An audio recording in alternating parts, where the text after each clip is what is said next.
Il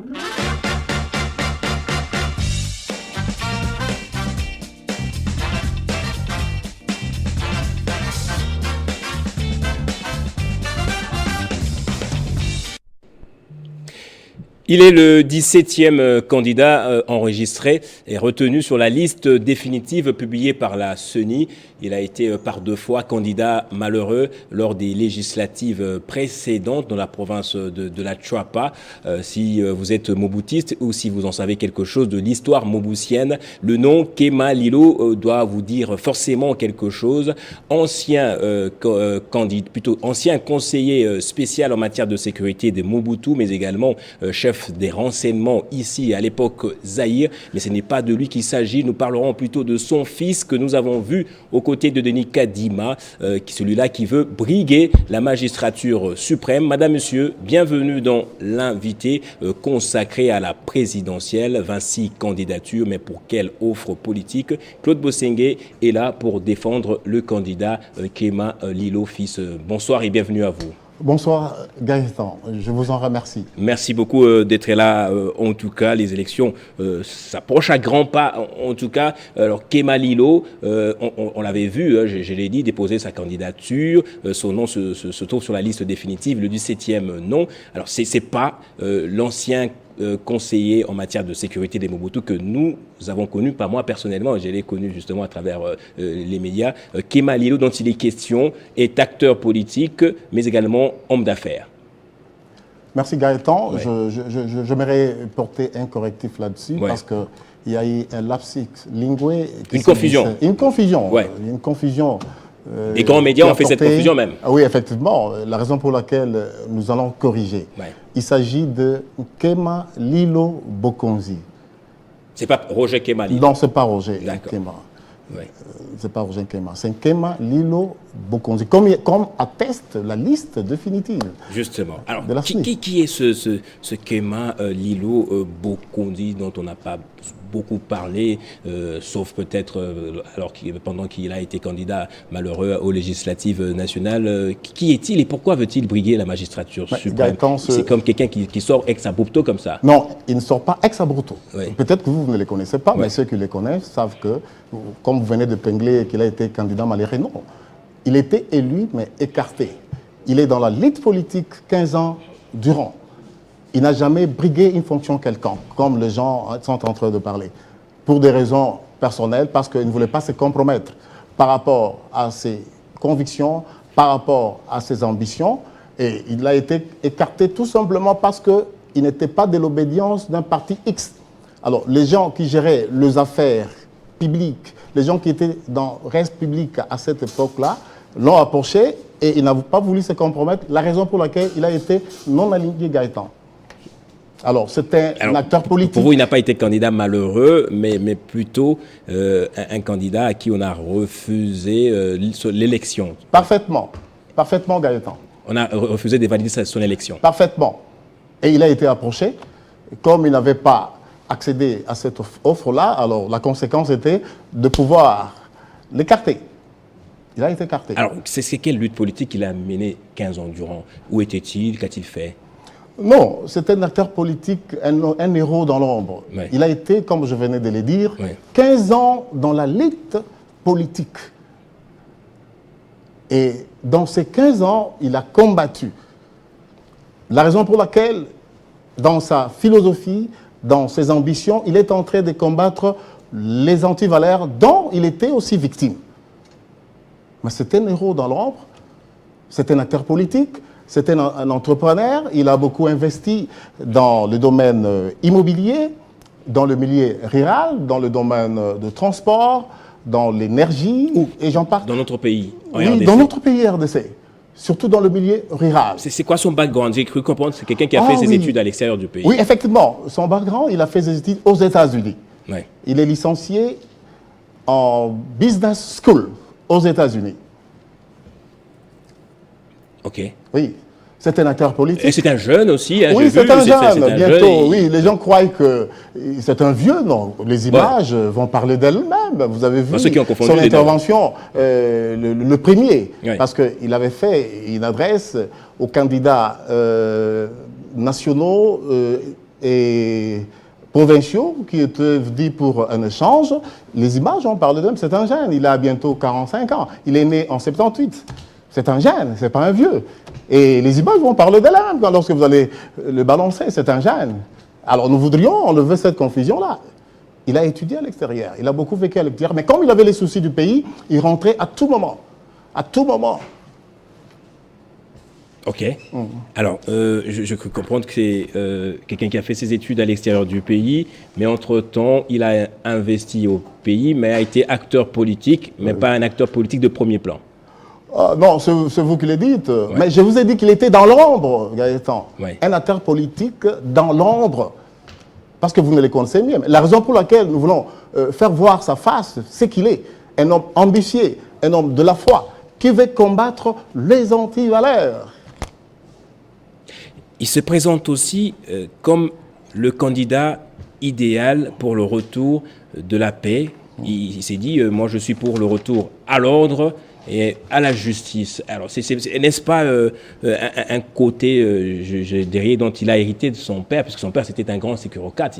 Lui, il s'est fait prévaloir aussi d'un sécurocrate, de surcroît aussi. Oui, je ne dirais pas cela. Ouais. Je parle de Kemalilo Bokonzi, candidat président de la République. Ouais. Et j'ai déjà fait les distinguos entre son père et lui. Ouais. C'est un candidat de l'ordre. C'est quoi l'ordre de la justice? Comment vous le définissez? Quand on parle de l'ordre, une définition simpliste, c'est la remise en cause du désordre, de tout ce qui est dysfonctionnement, de tout ce qui est dérèglement, de tout ce qui est antivaleur. Il veut remettre en ordre. Et quand on parle de l'ordre, Alice Bervis, ça peut être un raisonnement, un arrangement raisonné et logique. Une disposition particulière dans la manière de gérer l'affaire publique, le reste public. Une disposition particulière. Alors, il veut remettre l'ordre.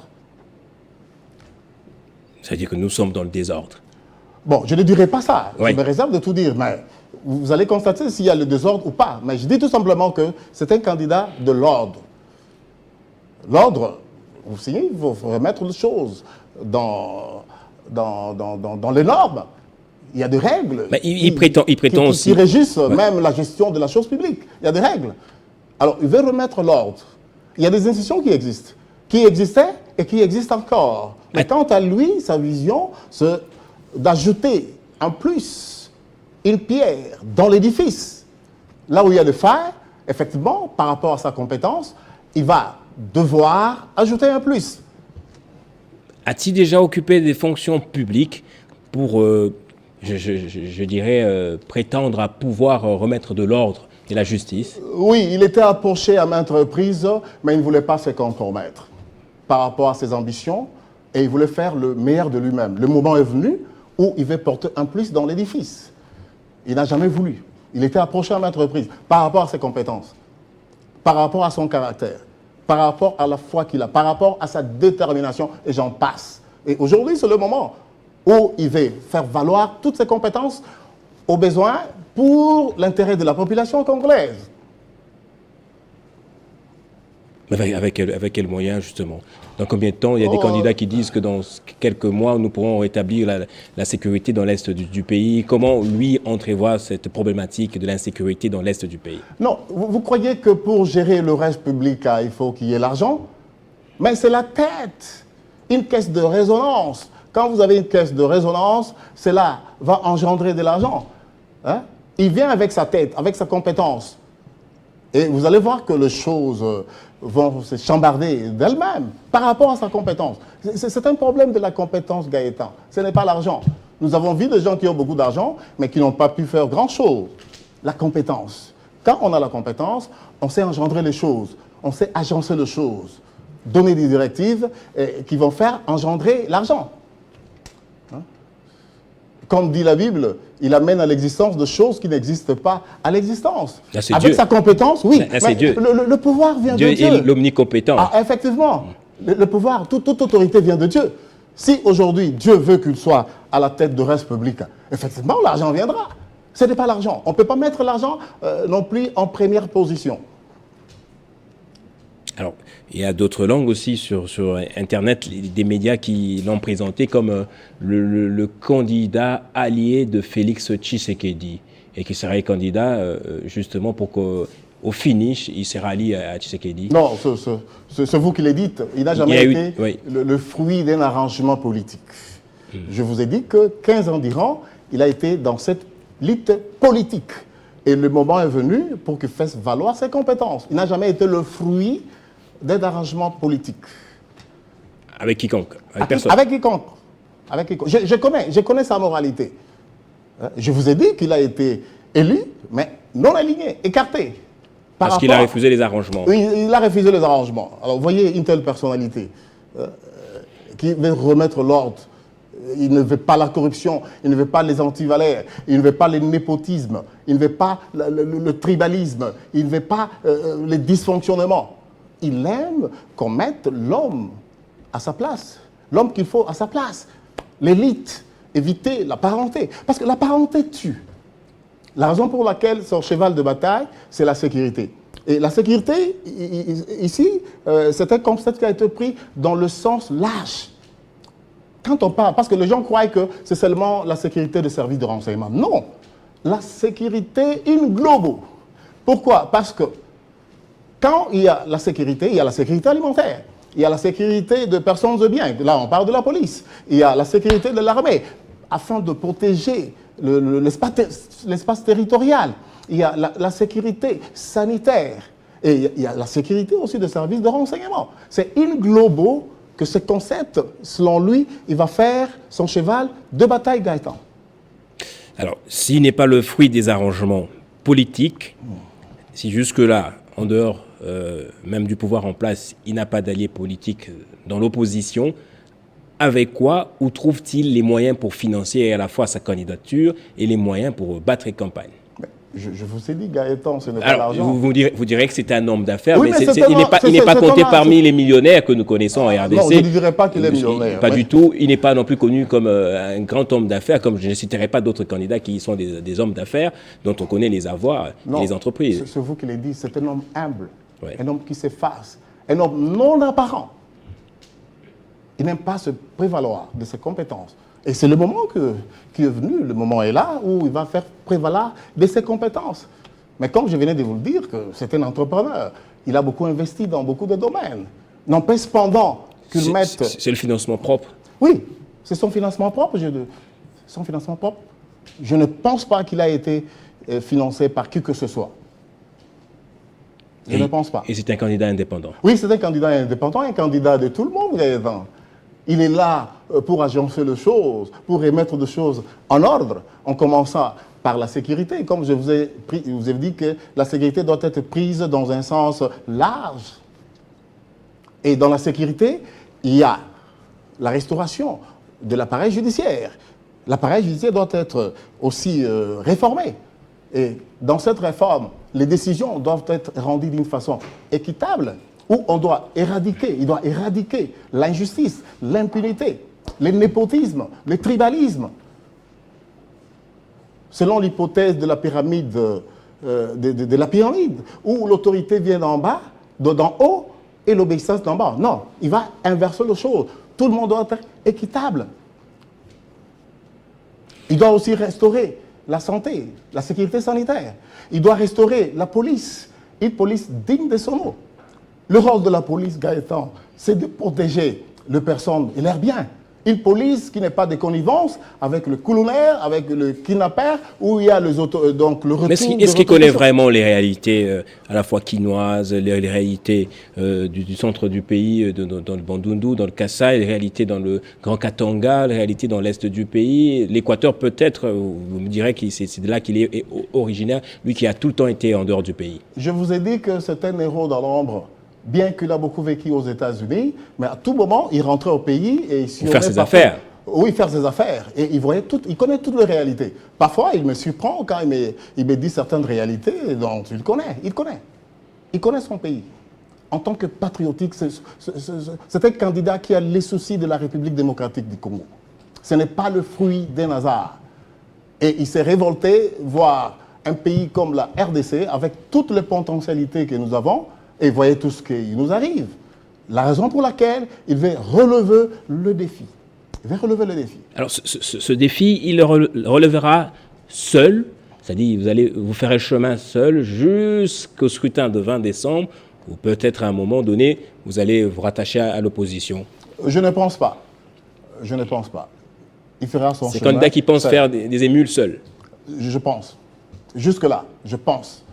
Il le fera seul. Mais je vous ai dit que... Mais c'est envisageable pour nous et pour vous une coalition.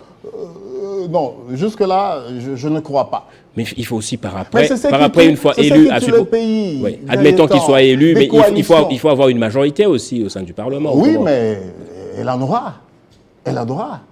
Vous voyez, avec en tant que candidat indépendant, oui. le speech qu'il a, il en aura. Vous voyez, les choses peuvent basculer en un rien de temps. Quand on sait parler, ce pays a été créé par la parole. Quand vous avez une parole forte, vous convainquez les gens. Et c'est une valeur qu'il a. Vous avez suivi ses interviews.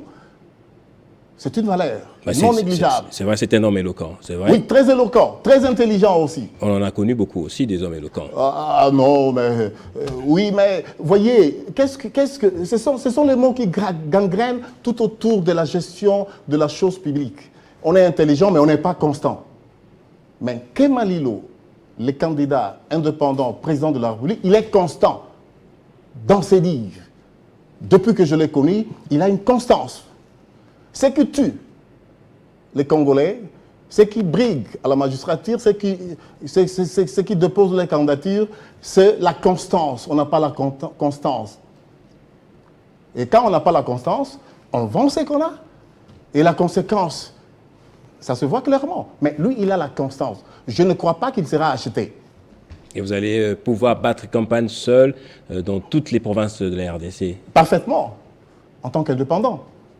Avec Dieu, il fera des exploits. C'est un homme de la foi. Vous voyez, un jeune qui postule en tant que candidat président de la République, il a la détermination, il a la foi. Parce que c'est ce qui importe, la détermination. On peut avoir l'argent, on peut avoir tout, mais si on n'a pas la parole, parce que la parole convainc. Dans 2 jours, dans une semaine, on peut convaincre toute la République. La parole, le speech, il en a. Il est intelligent. Vous croyez quelqu'un qui a étudié aux États-Unis, c'est pas n'importe qui. C'est pas n'importe qui. Ah ben non, nous avons aussi des très grandes universités. Oui. Et on a des Congolais qui ont été étudiés ici. Bon, je ne citerai pas des noms, mais qui ont occupé des grandes fonctions avec brio aussi. Ah oui, peut-être ce sont des Congolais qui n'ont pas suivi la filière. Mais lui a suivi la filière jusqu'au bout. Et ce n'est pas un parachutiste. Il a suivi la filière. Vous l'avez entendu, il parle sans lire et ça vient comme ça. C'est un génie. Il veut promouvoir aussi les génies congolais. La diplomatie. Alors, son programme, peut-être en un mot, c'est quoi? Retour à l'ordre. C'est comme ça qu'il faut l'intituler. Oui. Et le la retour réforme, à l'ordre, oui, c'est l'intitulé du programme. Oui, oui. Est-ce que celui-ci est déjà rendu public? Non, pas encore. Nous ne sommes pas encore arrivés ouais. à l'époque de la période de la campagne. Oui. Mais tout est prévu. Le document existe déjà? Parfaitement. Parfaitement. Parfaitement. Parce qu'il faut aujourd'hui promouvoir le choix éclairé chez les électeurs. Ils doivent connaître qui est qui et pourquoi voter un tel. Oui, nous commençons déjà à le faire. Oui. Tu m'as posé la question par rapport à son background. Ouais. Licencié en business school. Il est bilingue. Et l'expérience acquise, il va la mettre en pratique. Pour une bonne gestion, pour la disposition. Je vous ai parlé que l'ordre, c'est la disposition régulière. La disposition régulière dans la manière de gérer, dans la manière de faire, de gérer la chose publique, res publica. C'est la compétence, la tête. Ce n'est pas l'argent. Alors, je sais que vous n'êtes pas dans sa tête, mais vous le rencontrez souvent. Que pense-t-il de la classe politique congolaise, l'actuelle classe politique? Bon, je me réserve parce que ce n'est pas lui qui parle. Oui. Moi, je suis en train de communiquer ses pensées. Oui. Mais effectivement, il a tout un programme par rapport à la classe politique congolaise. Et la raison pour laquelle il veut relever le défi. Pourquoi nous voyons beaucoup d'insuffisances? Où il y a la démagogie. Aujourd'hui, il y a des extravagances politiciennes. Ouais, alors, on va faire ceci, on va faire cela, une fois élu, on ne voit rien. okay. Mais lui, il a la constance. Il a la constance. J'espère que nous allons la prochaine fois maintenant décortiquer son programme pendant la campagne électorale. Le plateau de l'invité reste ouvert à vous. Oui. Peut-être lui aussi, pourquoi pas passer à Télé 5. Non, il viendra. Je suis venu juste pour préparer le terrain. Merci, monsieur le Jean-Baptiste. Où se trouve votre QG actuellement? Vous avez établi des QG? Bon, je me réserve de pouvoir parler de notre... Nous ne sommes pas encore arrivés à la période de la campagne électorale. Voilà. Certainement, vous connaîtrez notre QG. Ouais. Le moment venu, nous allons vous parler de notre QG. Il y a un QG. Merci. Merci beaucoup. Claude Bosengue, maître avocat. Parfaitement. Analyste politique et communicateur du candidat président de la République, Kemalilo Bokonzi. Son prénom? Loli. Loli Kemalilo Bokonzi. Merci d'être passé à Télé 5. Je vous en prie, M. Gaëtan. Voilà. Merci à vous également d'avoir suivi ce numéro de l'invité qui de plus en plus va recevoir soit des candidats, députés nationaux, provinciaux, même présidents de la République qui vont vous donner leur programme afin de vous faciliter les choses, afin que vous fassiez le choix de manière claire et éclairée. Merci d'avoir suivi ce numéro. On se retrouve au prochain numéro.